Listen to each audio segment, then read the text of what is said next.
Querido irmão Divaldo, é uma alegria para nós recebê-lo aqui e nós gostaríamos então de lhe fazer algumas perguntas, aproveitando essa oportunidade da 22ª Conferência Estadual Espírita.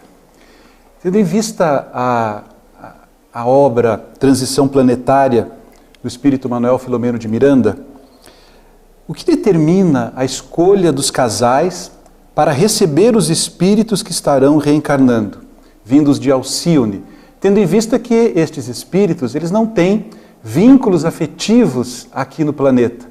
Então, o que é que determina a escolha dos casais que vão receber esses espíritos? E por que na obra a escolha recai em casais que optam pelos métodos de concepção artificial? Então isso é muito curioso e nós gostaríamos de ouvir de ti. Caros amigos telespectadores, muita paz. É para mim uma verdadeira bênção encontrar-me nesta 23ª Semana Espírita, promovida pela Federação Espírita do Paraná. A obra Transição Planetária é uma síntese do pensamento dos bons espíritos a respeito do mundo de regeneração. E essas entidades de Alcíone são adrede preparadas para promoverem o desenvolvimento orgânico e moral das criaturas humanas em nossa Terra, no momento em que se transfere para o mundo de regeneração. Algumas entidades, milhões delas, ofereceram-se atendendo ao apelo do emissário de Jesus para virem modelar os novos corpos. Da mesma forma que no processo antropológico, o surgimento do neocórtex deu ao ser humano a possibilidade infinita de entender a beleza, a imaginação e a captação da vida transcendente, é necessário que o nosso corpo se adapte para receber as mentes das entidades evoluídas que se incorporarão, eles, de uma outra onda vibratória, com alguns terrícolas.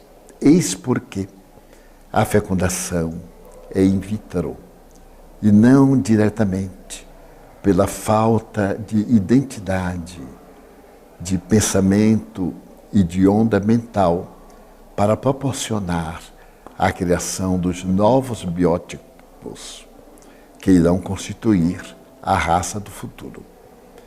Entre aqueles espíritos que eu tive a oportunidade de identificar e que já estão reencarnados na Terra, a forma física é absolutamente igual à nossa, mas há ligeiras diferenças entre o Homo sapiens e o Pithecanthropus erectus. Houve um grande salto, agora do Homo sapiens sapiens para este homem virtual, da imaginação, das ondas mentais, das comunicações telepáticas, uma modificação estrutural do cérebro e de outros órgãos para poder facilitar a vida distante dos sofrimentos que tipificam a humanidade terrestre. Eis porque se tem recorrido inicialmente a um processo artificial e não apenas e só fisiológico, para poder proporcionar esta construção do ser homem e mulher novos para o futuro.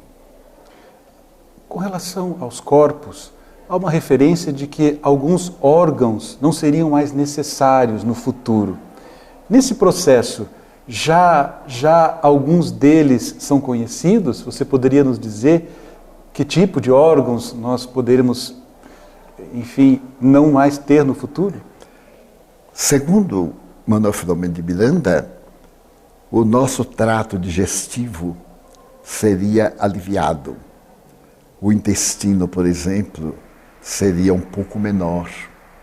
Também o estômago, porque a própria alimentação que nós iremos utilizar será menos brutal e menos artificial, como esta que nós temos utilizado na base de hormônios, desde as carnes variadas, que para aumentar a produção recebem altas doses de hormônios que são transferidos prejudicialmente para o nosso organismo.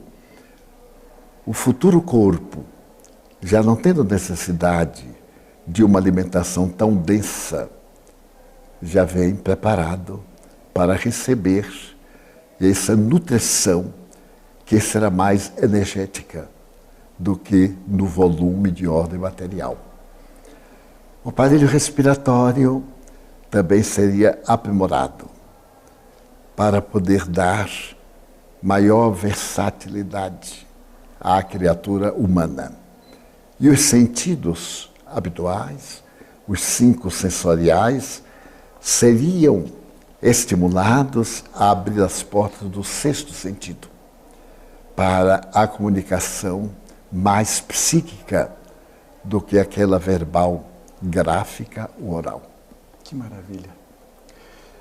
Divaldo, com relação a Francisco de Assis, ouvimos falar que Francisco de Assis deverá retornar ao cenário terrestre, sobretudo em terras europeias, onde então teria uma missão semelhante àquela que desenvolveu no século XIII. O amigo podia nos dizer se isso já se concretizou? Os espíritos informam que a partir de 2025, as reencarnações mais significativas se farão mais rápidas e mais numerosas. Até então, principalmente por causa da alta incidência da depressão, que atingirá o seu clímax mais ou menos na próxima década, ou na década que iniciamos, pelos anos 24 a 26, com uma grande incidência de suicídios, que eles acreditam será a primeira causa mortes, face aos transtornos emocionais, depressivos e outros conjunturais dos relacionamentos humanos. Então, penso eu que a partir dos anos 30, espíritos do porte de Francisco estarão reencarnando-se para, naturalmente, por volta de 45, fazerem-se identificar como os grandes gênios da nova era. Que maravilha! A história registra que mesmo antes da desencarnação de Francisco de Assis, as normas que ele elegera para a ordem franciscana estavam sendo deturpadas, alterando-se-lhe o sentido, o valor.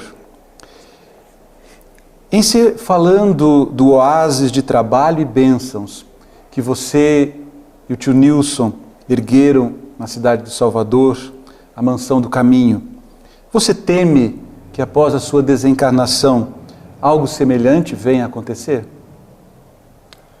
Para ser honesto e sem ter a presunção de que faremos falta, naturalmente sofrerá ligeira modificação, porque cada indivíduo que vem administrar irá naturalmente transmitir a sua forma de pensar.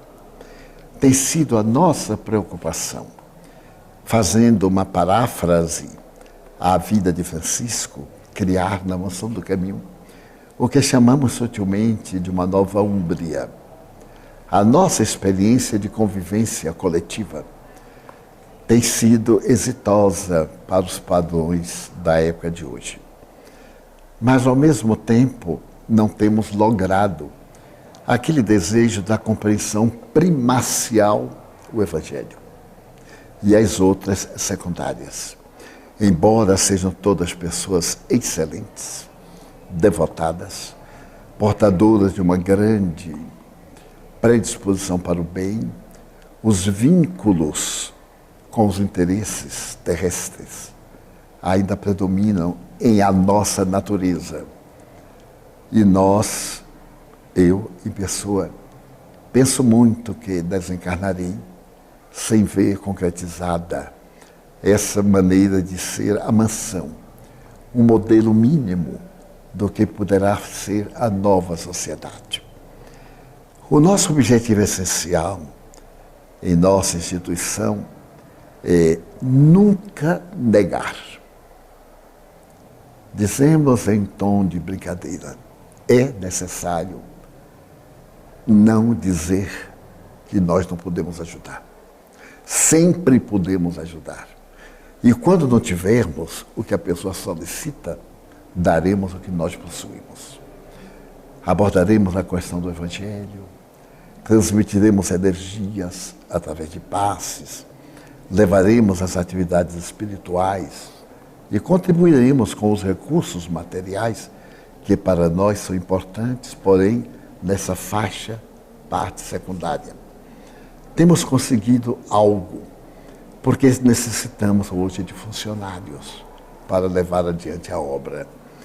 E como eles não têm o espírito da obra em si mesmo, temos algumas dificuldades em fazê-los entender que a nossa instituição é uma empresa. Muito tempo eu lutei para tirar a palavra empresa, mas fui vencido pela comunidade. Então eu passei a usar sutilmente a empresa de Jesus. E Joana escreveu uma mensagem a respeito do que é a empresa de Jesus, do que são os métodos da empresa de Jesus. Ela então me disse que Jesus é o grande empresário, que é o maior que se conhece, porque é o presidente da empresa de amor instalado na terra. E que aqueles que são servidores abnegados são, portanto, credores de maior entendimento. Os outros ainda estão na fase de permutar. São servidores, mas têm as suas necessidades que devem ser remuneradas. Mas que chegaremos ao momento de que essa empresa de Jesus será totalmente diversa. De uma maneira feliz, no ano que passou, nós iniciamos, através de amigos experientes, conhecedores de tecnologia, uma mudança radical, desde a administração ao comportamento, para que nos próximos 10 anos tenhamos um esquema que possa proporcionar a segurança das bases, mesmo que faltem os corpos meu, de outros companheiros que estamos encarnados, aqueles que forem participar de alguma forma, terão que assimilar através dos impositivos estatutários.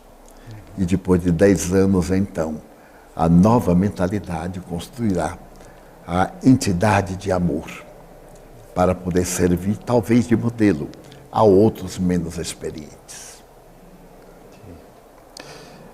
Divaldo, todos nós nos extasiamos ante alguns relatos das suas produções mediúnicas, como, por exemplo, a conferência em Coatepec e as curas ali ocorridas. Poderia nos falar dessa experiência? Algo semelhante se reproduziu em outras localidades? Sim. Tem se reproduzido de uma forma sutil e discreta para não chamar a atenção.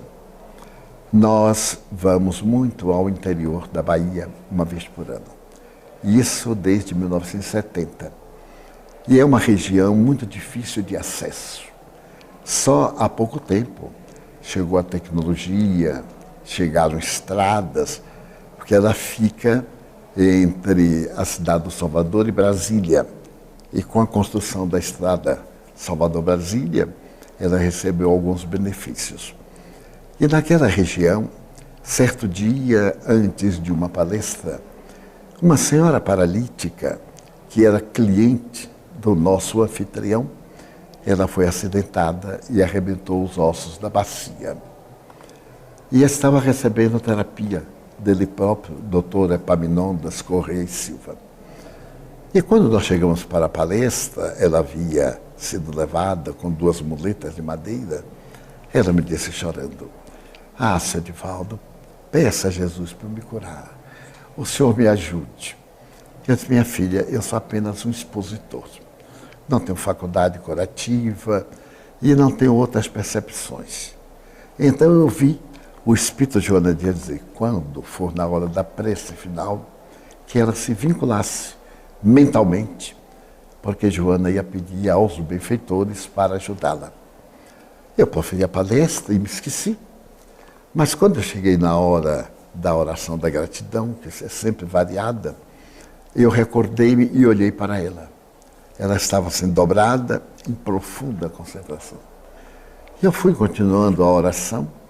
Quando eu cheguei na parte que agradecia a bênção das pernas para poder andar, ante aqueles que são paralíticos, etc., ela derrubou as muletas, levantou-se com muita serenidade, oscilou um pouco, fez a volta e saiu. Eu fiquei surpreso. Mas as pessoas que a conhecem notaram também. Terminada a reunião, o esposo veio com ela e ela disse: "Edivaldo, eu fiquei boa, absolutamente boa. Eu não andava, mesmo com a ajuda das muletas, e as muletas são deixadas aí." Então eu depois ia ver como Deus é misericordioso e fiquei impressionado. O doutor Epaminondas levou-a no dia seguinte ao hospital para fazer radiografias e fez uma série para comparar com aquelas que ele tem no prontuário. Todos os ossos antes, em processo de reconstrução, estavam corrigidos com alguns calos, como se eles fossem unidos e tivessem imperfeição. Então, um amigo nosso, Washington Fernandes, ele tem sido gentil, escreve a meu respeito, é um advogado brilhante do estado de São Paulo. Ele resolveu ir fazer a pesquisa e documentar. E constatou que realmente houve uma mudança muito grande nos processos de recuperação dos ossos. E a partir daí, todos quantos me pedem: "Ah, eu estou doente", na hora da prece, os guias vão me ajudar. Tem ocorrido algumas curas que nós silenciamos e deixamos que aconteça pelo merecimento do próprio paciente. E eu tenho muita preocupação com isso, para não cair no lado mágico, místico e fanático, e deixar a parte doutrinária no segundo plano. Ok, obrigado. Edivaldo, e você? Nós sabemos das tuas dores, né, das dores que o tem acometido nesses últimos tempos. E há sempre uma curiosidade, se durante as atividades essas dores permanecem, desaparecem, como estão? Adriano, é algo que a mim me surpreende. Se eu pudesse, ficaria o tempo inteiro nas atitudes espíritas, porque todas as dores e sensações de mal-estar desaparecem por milagre.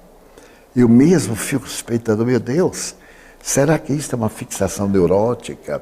É um transtorno de autossugestão? Porque tem vezes que eu estou tão mal, pela manhã principalmente, sem poder levantar-me, que eu me atiro ao chão para pegar o remédio a 2 passos. E quando alguém vai me visitar, sempre é meu filho Otaviano, eu peço para ele me ajudar a levantar, porque eu não tenho forças. E as dores são muito grandes. Outras vezes eu peço ao Juan para que ele me aplique o método Aliana. É o único que me faz dormir, sem remédio. Mas o curioso é que nessas ações espirituais, algo ocorre, que o meu organismo muda. Faz anos eu tive um infarto do miocárdio e uma morte aparente, uma quase morte. E fiquei com uma deficiência cardíaca. Ainda nos fazia o transplante. Estavam fazendo as primeiras experiências na África do Sul. Mais tarde, bem mais tarde, digamos que há 4 anos, eu tive necessidade de fazer uma pequena cirurgia. E amigos me levaram a um hospital de renome no Brasil, que é uma referência internacional. Apresentaram-me ao seu cardiologista, que é um homem de representação internacional. Ele me submeteu a todos os exames, as coisas. Eu estava com muita taquicardia. E depois, quando ele fez os estudos, algo aconteceu com as artérias cardíacas. Porque a razão do meu infarto, da minha parada cardíaca, é que eu tinha uma artéria com 95% problematizada, a outra com 75% e a terceira com 60%. E naquela época o cardiologista disse, é impossível estar vivo. E eu não sentia nada. Mas então agora o médico disse, notei uma coisa estranha. Eu já atendia muito mais de 5.000 pacientes. E o seu organismo fez algo que é a primeira vez que eu vejo. Eu perguntei, mas doutor, não estou entendendo. Ele disse, a irrigação do coração continua perfeita. Porque uma veia fez uma curva para nutrir o coração e você está tendo nesta veia o que seria a artéria que produz a sua sensação, porque a artéria continua bloqueada. No entanto, da forma cardiológica, você está muito bem, aos 88 anos na época. Quando eu completei 90 anos, porque qualquer atividade médica que eu for a esse hospital, sou submetido logo ao eletrocardiograma, por causa da idade, quando eu faço os bloqueios das hérnias.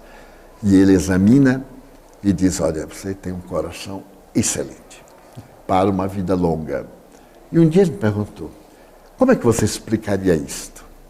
Tratando-se de um homem materialista, eu pensava, então eu expliquei que os bons espíritos me levantaram do leito, que eu estava desenganado, tinha, digamos, no máximo 40 dias de vida, e lentamente eu me recuperei tomando apenas vasodilatador, Isordil. Ele disse, mas isso somente é um paliativo. Dilata a artéria para passar o sangue, mas não resolve o problema. E então eu expliquei que eu acho que os espíritos devem ter feito alguma coisa para poder me proporcionar a oportunidade de continuar trabalhando. E, curiosamente, eu não tive mais nada no coração, exceto taquicardia. Há 2 anos e meio, mais ou menos, eu estava em Miami, na residência de um querido amigo espírita, e estava a taquicardia tão forte, que eu estava tendo dificuldade respiratória. Então, o Juan me havia apresentado o livro dele sobre a terapêutica energética, e eu disse, então aplique a Liana em mim. E ele aplicou. É um método de transmissão vibratória. E eu fiquei 1 ano sem taquicardia. Eu não sou uma pessoa impressionável. A própria vida me ensinou a ser cauteloso. No fim do ano passado, mais ou menos em outubro, eu tive muitas emoções, muitas preocupações, como é natural, algumas dificuldades, alguns desafios, e a taquicardia voltou. Então, um dia eu pedi para ele me aplicar novamente, eu digo, olha, Juan, voltou a taquicardia. Ele aplicou, orando, naturalmente, e eu fiquei absolutamente bem. Não tenho, organicamente, nenhuma doença, exceto as hérnias de disco, que eu fiz o 4º bloqueio. E o médico me disse, agora já não deve fazer, porque a alta carga de cortisona no organismo lhe fará mal. Então eu acredito que quando estamos honestas, sinceramente, a serviço de Jesus, no meu caso, por meio da doutrina espírita, não nos faltam os recursos. E toda hora eu digo a meus amigos, busca primeiro o reino de Deus e sua justiça, e tudo mais é acrescentado. Então, e assim você chegou aos 92 anos, certamente com alguma moratória que vai ficando, né? Assim, exatamente. À medida que a gente vai avançando. É curioso que eu estou na idade de risco e tenho pensado muito porque a fragilidade de um idoso, a fragilidade orgânica, qualquer vírus, qualquer bactéria pode interromper-lhe a vida.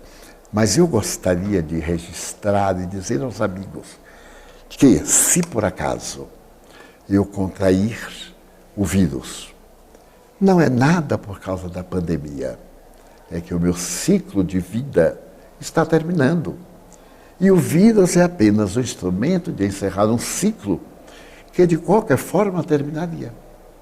Não fora o vírus, seria uma outra coisa qualquer, um derrame cerebral, uma paralisia, um choque, uma gripe, qualquer uma coisa orgânica, sem ser o que se pode dizer, é um castigo àqueles que foram vítimas. Não é castigo, são ocorrências naturais do processo evolutivo, que não me causam a mínima preocupação. Até quando os médicos me dizem, olha, você está na fase de risco. Eu digo, mas meu amigo, eu já vivi tanto, que não é um risco mais desencarnar, é uma bênção de Deus. Porque uma coisa que eu gostaria, depois da minha desencarnação, era que os amigos, ao contemplar esta existência larga, anotassem uma coisa. O Divaldo tentou ser fiel até o fim. Não conseguiu, mas uma qualidade merece análise. Foi perseverante. Sou perseverante na doutrina dos espíritos.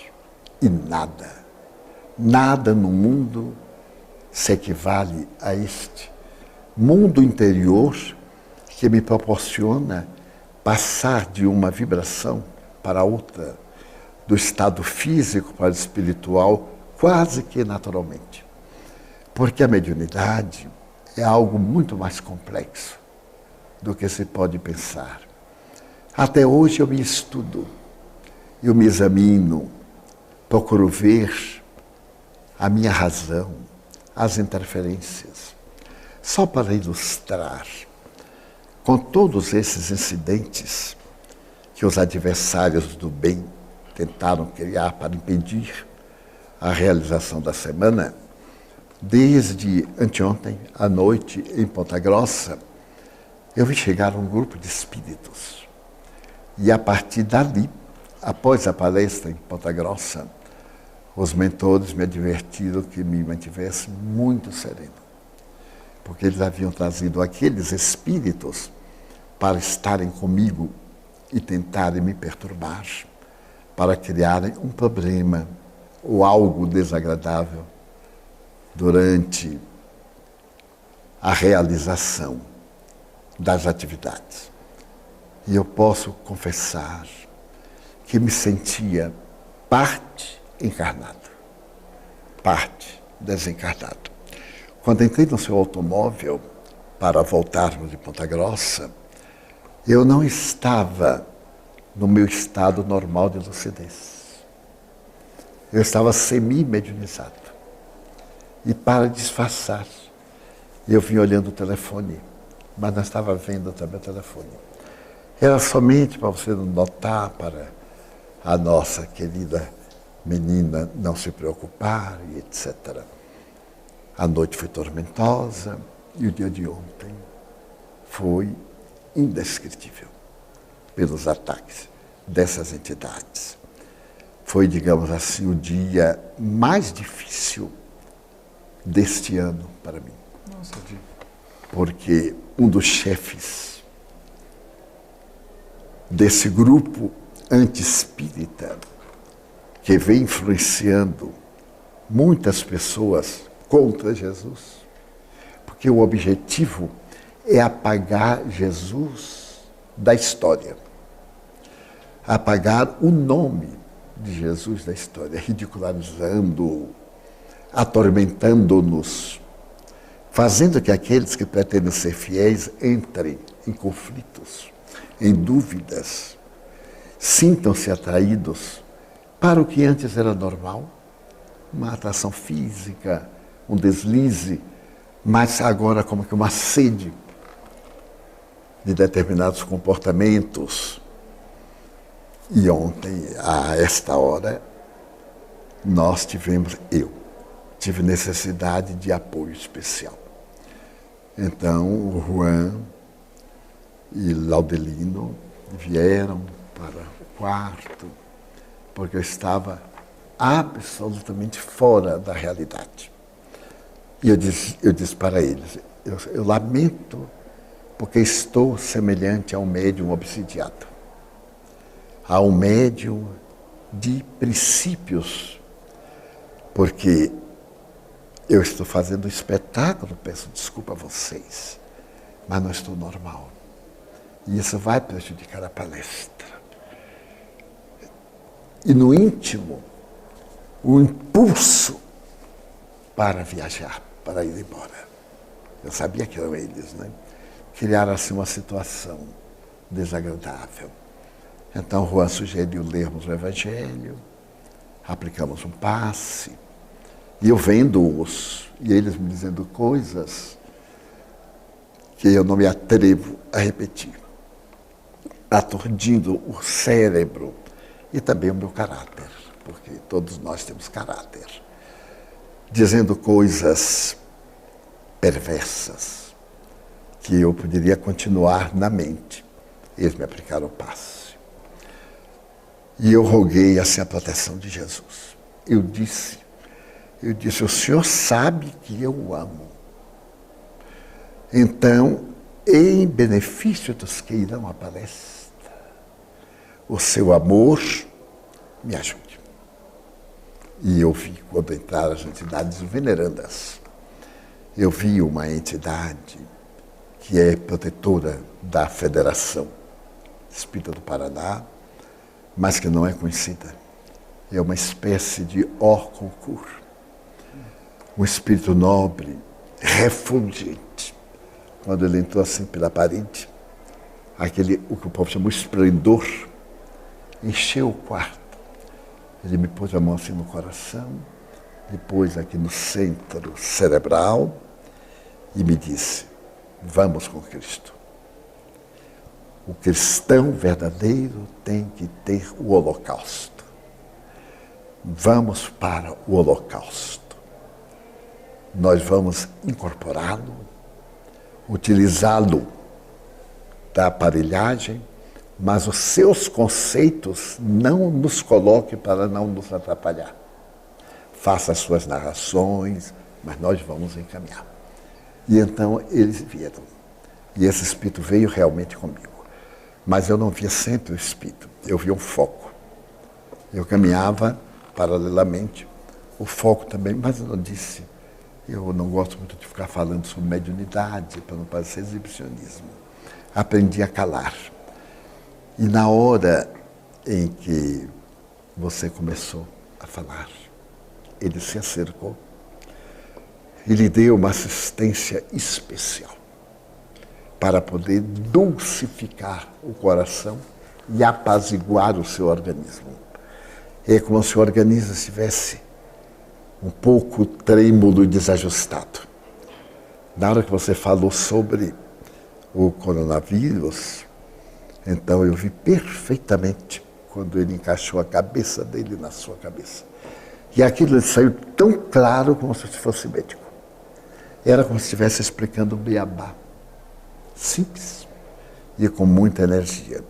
E no momento, que afinal foi um momento sublime, o coral criou esse clima através de uma apresentação de altíssimo significado musical, porque foram músicas especiais, difíceis, coroadas pelo Pai Nosso, que atraiu muitos africanos e indígenas. Então as pessoas moviam o corpo no ritmo, mas os espíritos bailavam ao ritmo do Pai Nosso. Então aí eu me senti perfeitamente normal, toda a minha estrutura, como se eu tivesse 20 anos. Eu estava com muito catarro, que eu tenho essa problemática desde há 60 anos. E então o Espírito começou a me delinear a palestra e disse, a paz tem que ser o amor no seu estado de santificação. E aí veio num crescendo. E as últimas palavras, eu ainda me lembro quando digo assim, somente o amor ali foi incorporado. Até a parte final, quando ia terminando, ele me cedeu lugar para a prece. O que quero dizer? É que nós estamos em guerra com o mundo espiritual. Guerra esta desde abril, dia 4 de abril de 2004, quando muçulmanos e judeus perseguidos declararam acabar com a figura de Jesus na Terra. E, naturalmente, atacar-nos a nós, as espíritas. E eu perguntei, mas por que nós, os espíritas? E um rabino me disse, porque são os cristãos. Eu digo, não. Mas o cristianismo tem 2000 anos. Eu disse, não, senhor. O cristianismo real vai até mais ou menos o Edito de Milão, 313, e aí surge, eu peço licença, sem querer diminuir outra doutrina. Surgiu uma doutrina em nome do cristianismo, porém romana. Observe que é Igreja Católica, Universal, Apostólica de Pedro e Paulo, romana. Não é a igreja tal cristã. Era uma igreja de Roma, uma espécie de paganismo monoteísta. E com o advento do Espiritismo, renasce Jesus.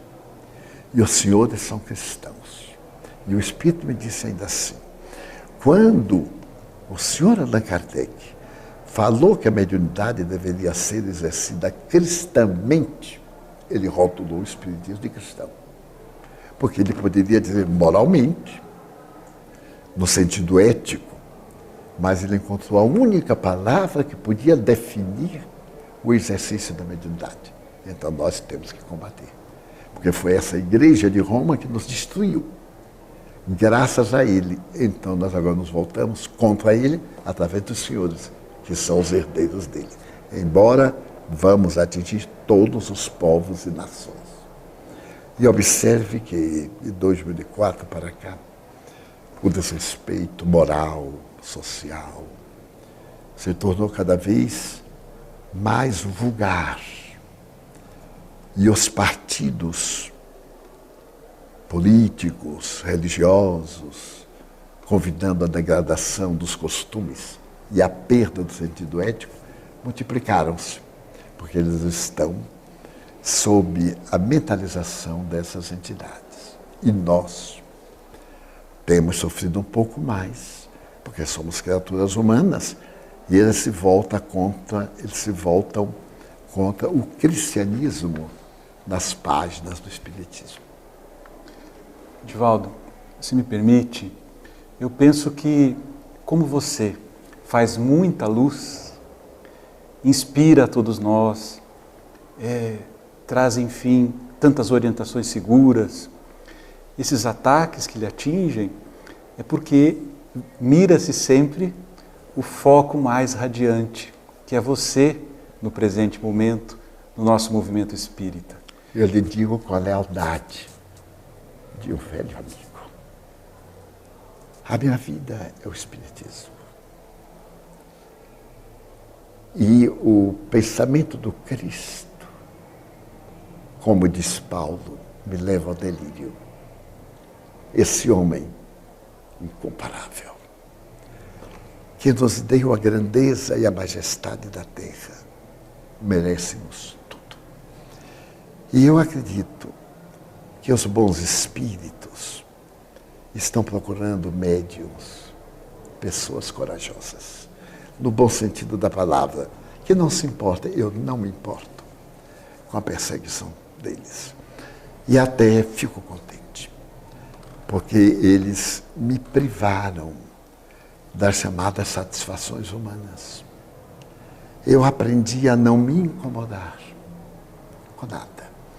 Venho a Curitiba desde 1954, sempre ouvi falar na boca da censura, e me dava curiosidade de ir, nunca fui. Na Ópera de Arame, nunca fui. No Jardim Botânico, nunca fui. não saio do hotel.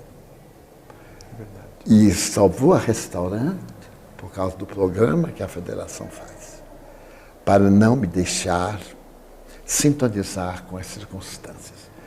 Eu não venho em turismo, eu venho a servir.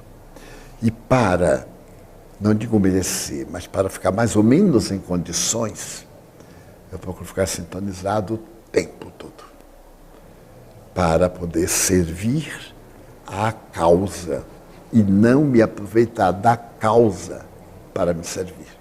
E é assim em toda parte.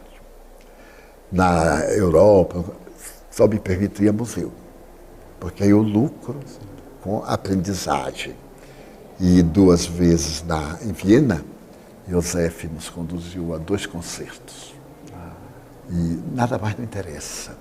E acho que também, na hora que outros médiums compreenderem que se é médium 24 horas e não na hora da sessão, lhes acontecerá a mesma coisa, não é nenhum privilégio. É porque, de qualquer forma, eu chamo a atenção, bem e mal. Porque eu tenho os que me querem e aqueles que não me querem, que são meus irmãos. Então, eles me agridem mais, porque alguma ocorrência em mim reflete negativamente em nome da doutrina e, por fim, do Cristo. Eles me dizem, não é a ti, tu não vales nada. Nós estamos vendo Ele em ti. E como, porque às vezes eu digo assim, mas é um crime o que fazem comigo. Porque eu sou empregado, eu sou servidor, vão ao patrão. E o que o patrão mandar eu faço. Eles não, com o patrão não podemos, mas contigo podemos. Aí eu me conformo. E eles ficam. Eu conto isso no sentido de estimular outros companheiros, aqueles que estão mais cansados, que são às vezes vítimas de circunstâncias muito desagradáveis. Não duvidemos que atrás, à semelhança de marionete, há mãos invisíveis criando situações boas e perniciosas. Divaldo, obrigado, mas nós não podemos deixar de falar desse ano de 2019 que passou há pouco. Foi um ano especial. Nós estamos todos na expectativa. Parece que o filme que inicialmente produzido pela Sony Pictures foi adquirido pelo Walt Disney, alguma coisa assim aconteceu. Então nós estamos todos na expectativa de quando o filme chegará aos modernos meios, né, de divulgação para podermos revê-lo. Mas vimos no filme uma bela homenagem, vimos no filme a sua participação. E como você se sentiu? Você teve uma participação ali em algum momento? Como foi essa experiência do filme sobre a sua vida? Eu confesso que tive vergonha. Vergonha de me ver no lugar que outros merecem. Esse filme eu venho impedindo há 10 anos. Começou com A Moça de Natal, desejando fazer um filme sobre Joana e sua obra literária, num confronto com Juan Inês de la Cruz. E eu a impedi que deixasse eu desencarnar, etc. A coisa foi evoluindo, até que o pessoal de Fortaleza, que tem lá um trabalho muito bom de cinematografia, se envolveu. E então, uma pessoa da IP, a que eu tenho altíssima consideração, se envolveu também em contribuir financeiramente para que o filme fosse pronto. Então eu digo, olha, eu concordo com uma condição, é rever a pauta, ler para que não tenha nenhuma coisa que não possa provar. Tudo que tiver aí eu tenho que mostrar testemunhas para honrar o nome do Espiritismo. Que não me faça nenhum elogio, que o filme não seja eu, seja uma mensagem de que qualquer um de nós pode fazer qualquer coisa em favor do bem. E então nós revisamos 4 vezes. Mudamos os nomes. O fato é verdadeiro e os nomes foram alterados. Até que eu pedi a Valdir Júnior, da IP, ele é presidente da entidade e também é um homem de altos negócios em São Paulo, para que ele verificasse, já que ele me quer bem, de uma forma neutra, em que eu quase não aparecesse a proposta espírita, confortando as pessoas, encorajando. Aí ele me disse, pode ficar tranquilo. E aí eu permiti que fizesse. Conheci o Clóvis. Este homem, que era o diretor, era materialista. Depois que ele leu o filme, que ele viu o roteiro, ele leu o Livro dos Espíritos. E sentiu uma onda mística que o levou a Assis. Ficou em Assis uma semana, meditando, convertendo-se, sentindo a vida imortal. E então mudou de paisagem. E então, ao contratar todo o elenco, constava uma cláusula que todo o elenco lesse o Livro dos Espíritos. O elenco leu o Livro dos Espíritos. E lesse a biografia que Ana Lande havia escrito, com a minha autorização, onde estavam os fatos que eles apresentaram, conforme o cinema permite. Mas no dia da avant-première, em Salvador, eu me senti assim, tão constrangido. Mas eu senti como, não sendo homenagem, mas um testemunho. Primeiro, por causa da maledicência. Eu não receio, mas eu quero poupar os outros, que eu estava tentando competir com o Chico Xavier, como alguns amigos escrevem. Eu digo, ai meu Deus. Aí eu fiquei muito feliz agora quando saiu o Arigó, generalizou. Depois, porque eu sei que tudo tem um preço. E a minha vida é muito curiosa. Eu tenho uma imensa alegria quando estou no auge da alegria. Me acontece algo para voltar ao normal. Os meus conflitos, as minhas necessidades emocionais, a minha solidão. Então acontece, eu tenho que sempre estar. Vai e volta. Mas a mensagem do filme depois eu fui assistir como crítico. Não tem uma cena que não tenha realmente acontecido. Eles foram muito felizes e o personagem Joana, foi a própria Joana que escolheu, porque ele mandou fotografia. Eu nunca assisti uma novela, nunca. Um capítulo, nunca assisti. Então mandou várias fotografias para eu ver quem pareceria mais com Joana, quando ela começou.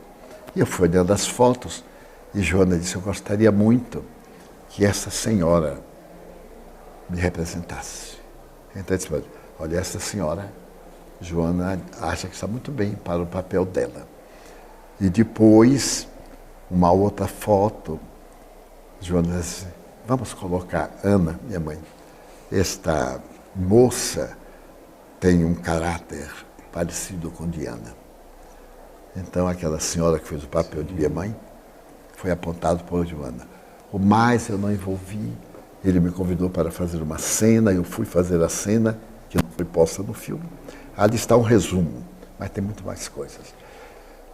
E aí eu assisti o filme, fiquei meio constrangido, mas superei, como se fosse de outra pessoa. E fui também à avant-première em São Paulo. E o governador do estado foi. Aliás, não surpreendeu, foi ele e a senhora. Sem guarda, sem nada, bem simples. Foram lá ao restaurante, foram ao cinema. Eu fiquei surpreso. E no íntimo eu gostei. Porque muita gente disse assim, eu me comovi até as lágrimas. Mais de 1000 pessoas me disseram isso. Olha, eu gostei tanto do filme, me falou o coração. Era o que eu desejava. A mensagem. Que eu fosse apenas, como um dia um obsessor disse, tu és o trompete. Se não tiver quem sopre, tu não vales nada. Então o trompete foi soprado para confortar as almas. É quase uma confissão que estou fazendo, é uma entrevista, né? Pelo amor que eu tenho à Federação do Paraná e a você. Querido Divaldo, nós queremos te agradecer. Pudéramos ficar aqui, né? Mais tempo, mas a gente sabe que você tem compromissos logo mais com a conferência. Então nós queremos registrar a nossa gratidão em nome do Departamento de Comunicação Social Espírita da Federação Espírita do Paraná, por essa oportunidade que você teve de estar aqui conosco e que nós desejamos que você tenha ainda longa vida. Assim Aliás, você terá longa vida, nós aprendemos isso. Aqui ou do lado de lá, você estará sempre conosco, a gente sabe. Eu agradeço muito a Adriano, porque eu tenho um carinho muito especial pela Federação Espírita do Paraná. Desde o primeiro dia, quando eu conheci o Paraná, eu entrei num mundo diferente. Primeiro o mundo físico, depois culturalmente. As pessoas que conheci e convivi, todas muito inteligentes, lúcidas. E depois, sem demérito para qualquer instituição, a seriedade da federação, o seu amor à causa, a doutrina conforme nós recebemos de Allan Kardec e dos seus continuadores. O respeito com que os bons espíritos me falam a respeito da federação, me falam sobre todas, com muito amor, mas eu quero particularizar pessoalmente. Daí eu tenho um carinho muito grande, e agora, assim, no declínio, ao falar com você, que eu considero um filho, um rapaz que dedicou a sua vida a esta obra, eu agradeço. E depois da minha desencarnação, que você seja, assim, uma das testemunhas, assim, olha, o mérito ou o demérito do Di é que ele era persistente e lutador. Nada me afasta do amor do Cristo e dos meus amigos, aqueles a quem eu amo. São muitos, é uma família imensa à qual eu sou devedor. Esses amigos de Porto Alegre, Novo Hamburgo e de outras cidades do Sul, que fazem um sacrifício de milhares de quilômetros para divulgar a mensagem.